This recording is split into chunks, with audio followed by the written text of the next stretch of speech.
Bismillahirrahmanirrahim. Assalamualaikum warahmatullahi wabarakatuh. Alhamdulillahilladzi arsala rasulahu bil huda wa dinil haqq liyudhhirahu 'ala ad-dini kullihi walau karihal musyrikun. Asyhadu an la ilaha illallah wahdahu la syarika lah wa asyhadu anna Muhammadan 'abduhu wa rasuluh. Allahumma shalli wa sallim wa barik ala Muhammad wa ala alihi wa ashabihi wa man tabi'ahum bi ihsan ila yaumil. Masyaallah muslimin jamaah salat maghrib, bapak-bapak, ibu-ibu, yang semoga kita semua senantiasa dirahmati, dicintai, dikasihi, dan diridhoi oleh Allah Subhanahu wa Ta'ala. Alhamdulillah, di kesempatan yang penuh dengan keberkahan ini kembali kita mengucap syukur kepada Allah Subhanahu wa Ta'ala atas nikmatnya yang begitu banyak, yang begitu luar biasa, yang telah dilimpah curahkan kepada kita semua, sehingga alhamdulillah di sore hari atau di malam hari ini Allah Subhanahu wa Ta'ala takdirkan kita untuk kembali hadir di majelis yang mulia ini setelah kita melaksanakan salah satu di antara perintah Allah, kewajiban kita sebagai seorang muslim, yakni salat maghrib, dan alhamdulillah telah kita laksanakan secara berjamaah sesuai dengan contoh dan tuntunan dari Rasulullah sallallahu alaihi wa ala alihi wasallam. Tidak lupa pula kita senantiasa berselawat kepada baginda Rasulullah sallallahu alaihi wa ala alihi wasallam yang telah diutus oleh Allah Subhanahu wa Ta'ala untuk mengajarkan wahyu yang Allah turunkan melalui malaikat Jibril, dan wahyu inilah yang kita kenal dengan Al-Quran, yang menjadi petunjuk dan pedoman bagi kita kaum muslimin, orang-orang yang beriman, untuk menjalani kehidupan kita di dunia agar beroleh kemuliaan, keselamatan, kebahagiaan, dan kesuksesan baik dalam kehidupan dunia terlebih nanti dalam kehidupan akhirat. Bapak Ibu sekalian, salah satu di antara nikmat terbesar yang dianugerahkan oleh Allah Subhanahu wa Ta'ala kepada kita sebagai seorang muslim adalah bahwa Allah Subhanahu wa Ta'ala telah mensyariatkan suatu agama kepada kita, yang mana agama yang kita yakini kebenarannya ini, yakni agama Islam, adalah agama yang diturunkan oleh Allah sebagai pedoman dan petunjuk untuk menjalani kehidupan kita di dunia. Ajaran Islam adalah ajaran yang sempurna, yang lengkap, yang mengatur segala sisi kehidupan manusia. Agama Islam, syariatnya adalah syariat yang paling adil, syariat yang paling membawa kebaikan dan maslahat, syariat yang membawa kepada perlindungan bagi orang-orang yang lemah, ya, dan mengangkat harkat dan martabat manusia sebagaimana yang kita saksikan dalam perjalanan sejarah Islam dan kaum muslimin. Coba bayangkan orang yang tadinya budak belian yang diperjualbelikan, kemudian dengan ajaran Islam diperintahkan untuk dimerdekakan, dibebaskan dari perbudakan, menjadi orang merdeka, menjadi orang-orang yang memiliki martabat dan harkat sebagai manusia lainnya, seperti manusia lainnya. Ini ajaran Islam. Ajaran Islam adalah ajaran yang mendatangkan kebaikan dan kemaslahatan bagi umat. Tidak ada satupun dalam syariat mulia ini kecuali mendatangkan kebaikan dan kemaslahatan. Ini yang panjenengan harus atau kita semua harus yakini. Apapun yang Allah Subhanahu wa taala telah syariatkan di dalam agama ini, tidak ada satupun yang membawa kepada kerusakan. Tidak ada. Semua aturan syariat yang ada dalam Islam semua membawa kemaslahatan, kebaikan. Ya. Dan tentu kita semua yakin ini sebagai kebenaran yang tidak bisa terbantahkan. Kenapa?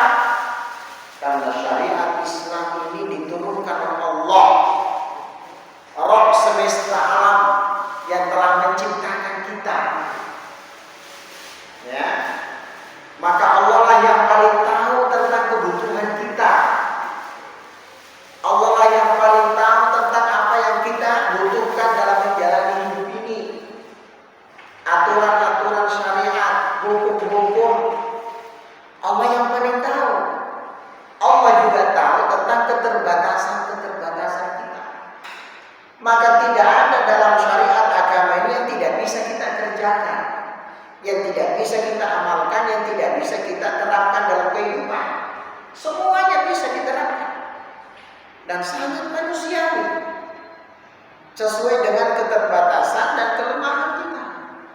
Tidak ada satupun yang tidak bisa kita terapkan, baik aturan yang berkenaan dengan diri sendiri, pribadi-pribadi kita, aturan yang berkenaan dengan kehidupan dalam rumah tangga kita, aturan yang berkenaan dengan kehidupan masyarakat, bertetangga, semuanya bisa dikerjakan, semuanya bisa diterapkan. Dan ketika diterapkan pasti membawa kemaslahatan. Ya, sebagaimana panjenengan lihat bagaimana perjalanan sejarah kehidupan Islam dan kaum muslimin sejak diutusnya Rasulullah sampai hari ini. Namun tentu kita sebagai seorang muslim juga menyadari bahwa tidak semua syariat yang Allah tetapkan ini langsung kita bisa amalkan semua, belum tentu. Karena ada faktor-faktor yang belum bisa kita jalankan. Contoh, kita diwajibkan menjalankan ibadah haji, tapi tidak semua orang serta-merta bisa mengerjakan haji. Kenapa? Karena haji itu membutuhkan kemampuan, istita'ah, kemampuan, memiliki kemampuan fisik untuk berangkat, fisiknya sehat, tidak sedang sakit, tidak sedang mengalami halangan untuk berangkat ke sana. Ya, sehingga kita juga butuh biaya untuk perjalanan, sehingga tidak semua orang bisa menjalankan. Kita diwajibkan mengeluarkan zakat mal dari harta kita, tapi itu pun kalau harta kita mencukupi nisabnya dan sudah berjalan selama 1 tahun. Kalau tidak sesuai atau belum sesuai nisabnya dan juga belum berjalan 1 tahun, tidak wajib kita keluarkan zakat. Begitu amalan-amalan lainnya. Ada orang yang memang tidak disyariatkan berpuasa karena tidak mampu, misalnya seperti itu. Maka sekali lagi syariat Islam adalah syariat yang penuh dengan rahmat, bisa diamalkan, bisa diterapkan sesuai dengan kemampuan setiap orang. Bapak Ibu sekalian, kalau kita mau lebih dalam lagi mengkaji tentang agama kita yang mulia ini, kita perlu merenungkan bahwa ternyata Islam atau ajaran Islam yang kita yakini kebenarannya ini adalah agama yang sudah dijalankan dan diterapkan oleh manusia-manusia terdahulu. Ya, manusia-manusia terdahulu itu sudah menjalankan Islam. Makanya kalau dikatakan bahwa inna dina indallahi Islam, sesungguhnya agama yang diridhoi, yang diterima oleh Allah adalah Islam, maka dari kata atau ayat ini merujuk kepada seluruh tatanan ajaran yang telah diberikan dan diturunkan kepada para nabi dan rasul. Sekali lagi, semua para nabi dan rasul itu muslim. Mereka menjalankan ajaran Islam. Makanya agama yang diterima hanya Islam. Agamanya para nabi dan rasul itu Islam. Begitu juga pengikut-pengikut yang mengimani dan mengikuti ajaran para nabi itu adalah muslim, semuanya muslim. Ya, ini pengertian Islam secara umum. Ya, jangan sampai ada pemikiran kita, agamanya Nabi Ibrahim itu kan, agamanya Nabi Isa, Nabi Musa, itu agama. Kita harus katakan bahwa semua itu adalah agama Islam. Makanya yang diterima oleh Allah hanya agama Islam. Agamanya para nabi dan para rasul. Itu makna Islam secara umum. Mari kita renungkan surat Asy-Syura ayat 13. Surat Asy-Syura ayat 13. Allah Subhanahu wa taala berfirman, "Syara'a lakum minad dini ma wassa bihi Nuha." Allah Subhanahu wa taala telah mensyariatkan bagi kamu Muhammad dan seluruh pengikutmu, Allah telah mensyariatkan suatu agama. Ya, minad dini, ya, suatu agama ma wassa bihi Nuha, sebagaimana yang telah diwasiatkan kepada Nuh. Jadi agama ini sudah diwasiatkan kepada Nabi Nuh. Ya, agama yang sama yang diwasiatkan kepada Rasulullah juga sudah diwasiatkan kepada Nabi Nuh. Ya, walladzina auhayna ilaik, dan agama yang sama telah kami wahyukan kepadamu wahai Muhammad. Ya, wa wassayna wa ma wassayna bihi Ibrahim wa Musa wa Isa. Dan agama yang sama pula telah diwasiatkan kepada Ibrahim, kepada Musa dan kepada Isa. Berarti semua nabi dan rasul agamanya sama. Ya. Tuh. Jadi kalau kita lihat dari ayat ini, sejak Nabi Nuh selaku rasul yang pertama itu Nabi Nuh. Kalau nabi yang pertama Nabi Adam, tapi rasul yang pertama itu adalah Nabi Nuh. Adam itu bukan rasul, tapi dia nabi. Dia mendapatkan perintah Allah untuk menjalankan ajaran agama syariat Allah kepada anak-anak keturunannya, sampai kemudian di masa Nabi Nuh, kaumnya Nabi Nuh ini mulai menyimpang, tidak lagi menjalankan agama yang diajarkan atau dijalankan oleh Nabi Musa, Nabi Adam. Mereka mulai menyembah berhala. Ya, kaumnya Nabi Nuh ini mulai menyembah berhala. Karena mereka menyembah berhala, menyimpang dari agama yang diajarkan oleh Nabi Adam, diutuslah Nabi Nuh. Utusan itu namanya Rasul. Jadi Rasul yang pertama itu Nabi Nuh. Ya, hanya dalam ayat ini telah diwasiatkan kepada Nabi Nuh. Ya, begitu juga kepada Nabi Ibrahim, begitu juga kepada Musa dan Isa. Maka 5 nabi ini dikenal sebagai para nabi dan rasul yang termasuk golongan ulul azmi. Ulul azmi. Ya, para nabi dan rasul yang istimewa, di antara yang istimewa. Kenapa? Karena mereka mengalami begitu besar tantangan, penderitaan dalam menegakkan aturan dan syariat Allah SWT. Dan mereka ini sukses menjalankan misinya sebagai Rasul yang diutus oleh Allah SWT.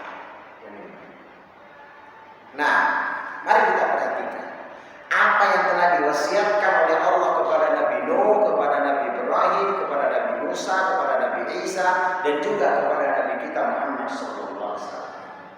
Allah berfirman, Al-Aqimuddin, maka hendaklah kalian menegakkan agama ini. Apa makna Aqimuddin, menegakkan agama? Nah ini yang penting Bapak Ibu sekalian. Ya, menegakkan agama di sini bermakna memahami agama ini dari segala sisi-sisinya. Memahami agama ini dengan benar dari segala sisi-sisinya dengan petunjuk yang datang dari Allah Subhanahu wa taala. Itu yang pertama. Maka ketika kita diperintah menegakkan agama, langkah pertama yang harus kita lakukan adalah memahami, mengetahui agama. Ya, salah satu di antara cara kita mengetahui agama ya seperti apa yang jenengan lakukan sekarang. Duduk di majelis ilmu bersama-sama membahas, mengkaji ajaran Islam. Mau tidak mau, Pak, mau tidak mau kita wajib untuk mempelajari agama. Makanya kalau ada hadis Rasulullah SAW berbunyi, "Thalabul ilmi fardhatun 'ala kulli muslim." Menuntut ilmu itu wajib bagi setiap muslim. Ya, memang benar, wajib. Maka orang yang tidak tahu agama sehingga tidak menjalankan agama dengan baik berdosa. Berdosa di sisi Allah SWT. Ya, itu yang pertama. Yang kedua yang dimaksud dengan menegakkan agama, setelah kita memahami agama ini dengan baik dari sumber yang Allah turunkan di dalam kitabnya melalui lisan Rasul-Rasulnya, ya, dan semua sisinya, baik perkara keyakinan atau akidah, ibadah, akhlak dan muamalah atau apapun yang ada keterangannya dalam agama. Setelah kita paham, setelah kita mengerti, maka kita mulai berusaha untuk mengamalkan, menjalankan dan menerapkan agama itu dalam kehidupan kita. Jadi menegakkan agama itu dimulai dari mengetahuinya, kemudian mengamalkan atau menerapkan. Yang ketiga yang dimaksud dengan menegakkan agama di sini adalah berusaha untuk mengajarkan atau mendakwahkan kepada orang lain. Setelah kita paham, setelah kita amalkan dan kita yakini kebenarannya, kemudian tidak boleh kita berhenti di situ. Kita ajak keluarga, kita ajak istri dan anak-anak keturunan kita. Kita ajak orang-orang yang kita cintai, orang tua kita, saudara-saudara kita, kerabat kita, kita ajak.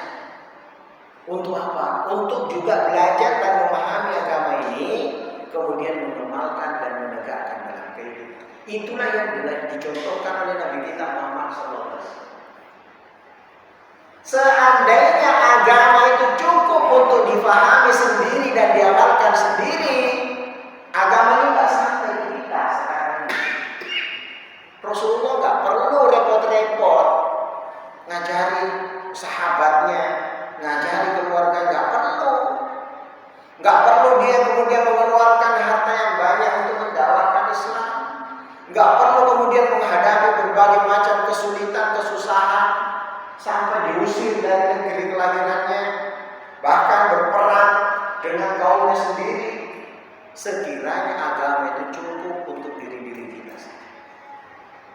Tapi agama ini tidak cukup hanya untuk diri kita. Agama ini harus kita ajarkan dan dakwahkan pada orang lain, minimal anggota keluarga yang kita cintai, kerabat. Kita yakini bahwa agama ini benar-benar menghantarkan kepada kebaikan, dan ketika mati kita akan dimasukkan ke dalam surga. Bukankah kita ingin juga anak keturunan kita masuk surga? Bukankah kita juga ingin kerabat kita masuk surga? Makanya jangan sampai kita mencukupkan agama ini hanya untuk diri kita. Ya, itu yang ketiga. Yang keempat yang dimaksud dengan menegakkan agama adalah membela. Dibela Pak, agamanya. Bela. Dibela dari apa? dari rongrongan, ya, dan usaha-usaha penghancuran, pendiskreditan, penghinaan dari musuh-musuh Islam dan kaum muslimin. Karena yang namanya Nabi dan Rasul itu pasti ada musuhnya dari kalangan syaitan, baik dari bangsa jin maupun manusia. Penegak-penegak kebenaran pun demikian. Para ulama dan orang-orang yang berpegang teguh kepada agama yang mulia ini juga akan menghadapi orang-orang yang kemudian mereka itu menghalangi dakwah agama yang mulia ini. Bahkan di kalangan orang-orang munafikin, orang-orang musyrikin, orang-orang kafirin, mereka juga berjuang sebagaimana kita berjuang. Mereka juga berjuang, mereka juga berkorban, mereka juga keluarkan uangnya. Supaya apa? Supaya ajaran Islam tidak berkembang, supaya Islam yang benar ini tidak menyebar. Mereka juga berjuang. Sebagaimana dulu Rasulullah SAW ketika mendakwahkan Islam, bangkitlah dari kalangan orang-orang kafir, semisal Abu Jahal, Abu Lahab, kemudian siapa? Umayyah bin Khalaf dan yang lain-lain. Mereka juga berkorban menentang supaya Islam ini tidak berkembang dan tidak menyebar. Maka sebagai seorang muslim, kita tidak boleh tinggal diam ketika melihat ajaran agama yang mulia, kebenaran yang Allah turunkan ini kemudian dilecehkan. Kita harus bangkit. Minimal ketika kita melihat suatu kemungkaran, kita berusaha untuk merubah. Minimal. Kalau tidak mampu dengan kekuatan kita, ya minimal lisan kita. Ya. Kalau kita mampu dengan kekuatan, dengan kekuasaan, ya usahakan. Ya, makanya para pejabat itu sebenarnya di pundak mereka ada amanah besar. Mereka akan ditanya oleh Allah Subhanahu wa taala. Apa yang kamu lakukan dengan jabatanmu? Ya, apa yang kamu lakukan dengan pangkatmu? Kenapa kamu biarkan manusia melakukan perbuatan dosa dan kemaksiatan?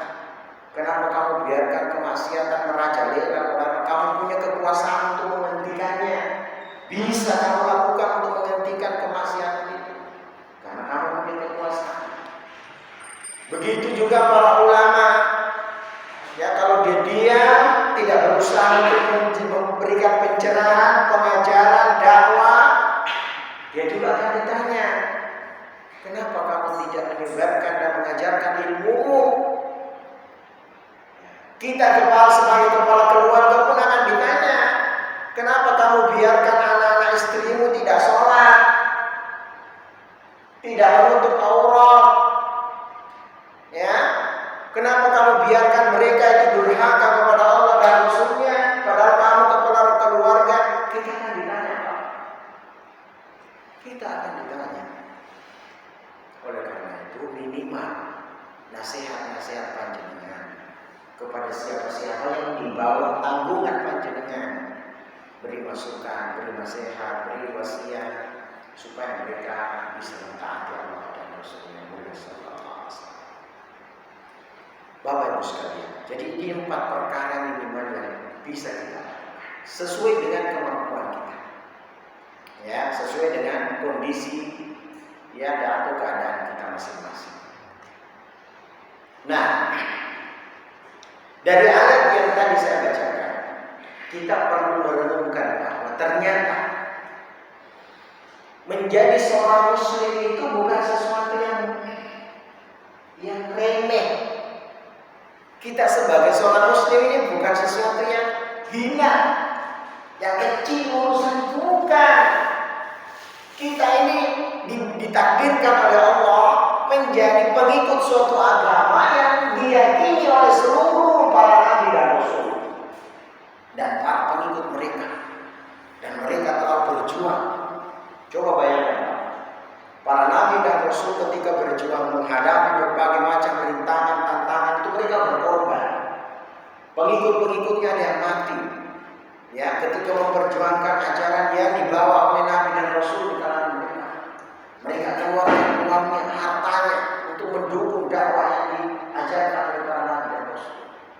Sampai kemudian kepada Rasulullah SAW, betapa banyak yang mati syahid di medan peperangan, betapa banyak uang yang digelontorkan atau harta yang digelontorkan oleh Abu Bakar, oleh Utsman, oleh sahabat-sahabat yang lain, Abdurrahman bin Auf dan sahabat-sahabat yang lainnya. Nah, kita ternyata menjadi muslim ini bukan sesuatu yang remeh, bukan. Ya, kita berada, ditakdirkan oleh Allah Subhanahu wa taala berada di dalam sebuah komunitas yang terbaik, manusia terbaik yang pernah diciptakan oleh Allah Subhanahu wa taala di atas muka bumi. Bukankah kita sering baca ayatnya? Allah berfirman, "Kuntum khairu ummatin ukhrijat lin-nas ta'muruna bil ma'ruf wa tanhauna 'anil munkar wa tu'minuna billah." Kalian ini kaum muslimin, orang-orang beriman, kalian semua adalah khairu ummah, manusia yang terbaik, umat yang terbaik, yang telah Allah Subhanahu wa taala bangkitkan di tengah-tengah manusia, yang mana manusia itu mayoritas adalah orang-orang yang kufur kepada Allah. Mayoritas manusia itu tidak beriman kepada Allah, tidak mengikuti dan tidak menjalankan agama Allah, mayoritas manusia. Coba misalnya hari-hari ini berapa penduduk bumi, berapa miliar penduduk bumi, yang muslim cuma berapa persen? Mungkin sepertiga di antara penduduk bumi, mungkin, atau kurang dari itu. Yang menjadi muslim, yang benar-benar paham agamanya cuma berapa persen? Yang muslim paham agamanya, dia jalankan, tegakkan dalam kehidupan, hanya berapa persen? Ya, maka menjadi seorang muslim ini urusannya tidak kecil, Pak. Urusannya besar. Maka kita tidak boleh lemah, tidak boleh merasa minder, dan tidak boleh merasa kecil hati. Ya, wala tahinu wala tahzanu wa antumul a'launa in kuntum mu'minin. Jangan merasa lemah, jangan merasa hina, jangan merasa minder, dan jangan merasa sedih, patah hati, putus asa. Jangan. Ya. Karena apa? Wa antumul a'launa, karena sesungguhnya engkau itu mulia, lebih mulia. Kemuliaan itu ketika seseorang beriman kepada Allah Subhanahu wa taala. Sehingga sekali lagi mari kita sadari, sehingga kita berusaha dalam menjalani hidup kita setiap saat dan kesempatan, kita tidak putus asa, kita tidak berkecil hati. Kalau hari-hari ini kelihatan Islam dan kaum muslimin begitu banyak menghadapi tantangan, begitu banyak menghadapi penghadangan atau penghinaan, pelecehan, atau ketidakadilan dan sebagainya. Karena banyak orang, Pak, ketika melihat Islam itu underdog, istilahnya, artinya tidak punya peran apa-apa atau dalam percaturan kehidupan dunia selalu tertinggal, selalu tertindas, selalu terpinggirkan, merasa minder. Padahal itu cara Allah Subhanahu wa taala untuk mengangkat derajat kita. Ketika kita sadari bahwa kita ini kuat, kita ini besar, kita ini mulia di sisi Allah, maka terbangunlah semangat, ikhtiar, usaha untuk kemudian membela Islam dan kaum muslimin. Membela Islam dan kaum muslimin. Jadi yang pertama tadi, an-aqimuddin, wasiat yang Allah turunkan kepada Nabi Nuh, Nabi Musa, Nabi Isa, Nabi Ibrahim, Nabi kita Muhammad sallallahu alaihi wasallam, an aqim, tegakkan.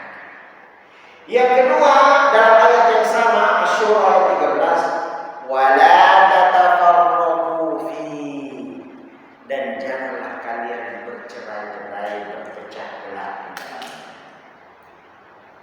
Jangan kalian berpecah belah di dalam kebenaran ini. Ya. Yang diperintahkan Allah itu adalah kita masuk Islam secara kafah. Kita masuk Islam secara penuh, keseluruhan. Kita berusaha semaksimal kemampuan kita jalankan syariat agama sesuai dengan kemampuan kita secara bertahap. Ya. Kita berusaha, orang-orang berusaha. Ya. Ada yang cepat sukses berhasil, ada yang lambat, tidak apa-apa. Tapi kita berusaha menjadi seorang muslim yang kafah. Wala tattabi'u khutuwati syaitan, dan janganlah kalian mengikuti jejak langkah syaitan. Apa jejak langkah syaitan? Syaitan itu berusaha untuk menghalangi manusia dari kebenaran. Sebagaimana panjenengan sudah tahu dari ayat yang lain, ketika dikutuk, dipastikan bahwa dia terkutuk, dia bersumpah akan menghancurkan anak keturunan Adam, menghalangi mereka dari kebenaran. Jalan yang dilewati, yang dilalui dan dijalani oleh Rasulullah, maka itulah awal perselisihan dan perpecahan di kalangan kaum. Ketika orang-orang Islam pengikut Rasulullah tidak lagi komitmen untuk berpegang kepada apa yang Rasulullah SAW ajarkan dan lebih memilih egonya masing-masing, nah mulai saat itulah kaum muslimin berpecah. Kalau setiap kaum muslimin berkomitmen untuk berpegang kepada apa yang dijalani dan dilakukan oleh Rasulullah SAW,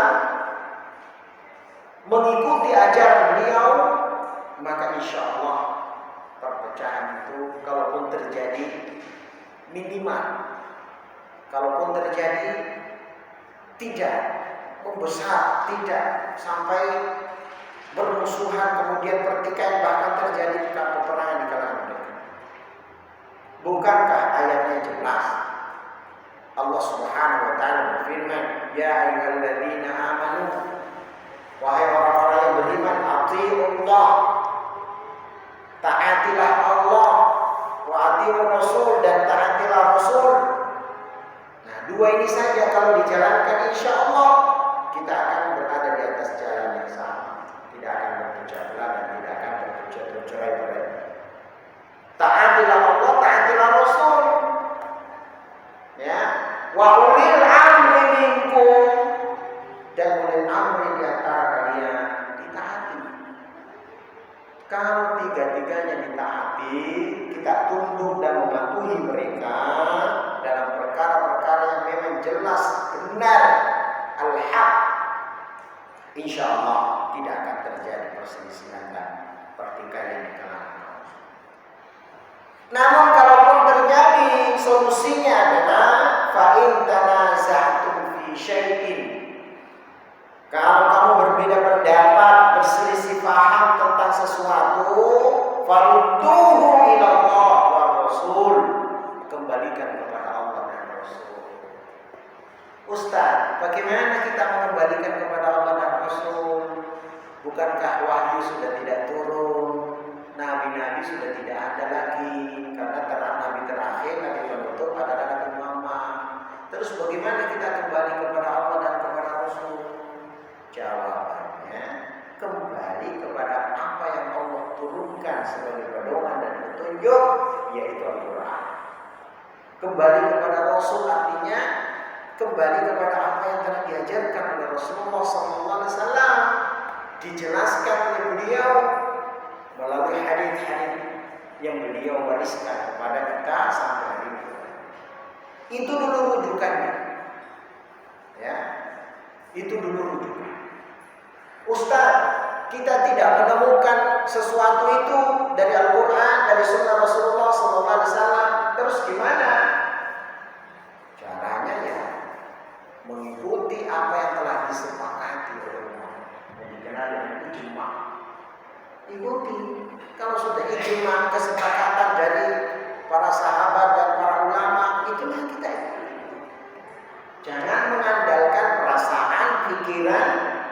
dan akal kita sendiri-sendiri.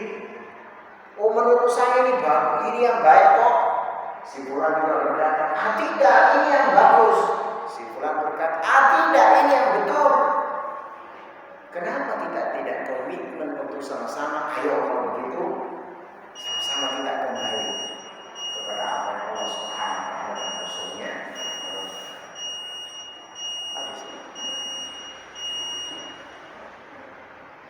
Saya sekali Bapak Ibu sekalian, baru satu ayat. Sebenarnya ini kajian dari bab yang ke-17 yang tidak sempat selesai pada beberapa pertemuan yang lalu. Maka saya ingin menuntaskan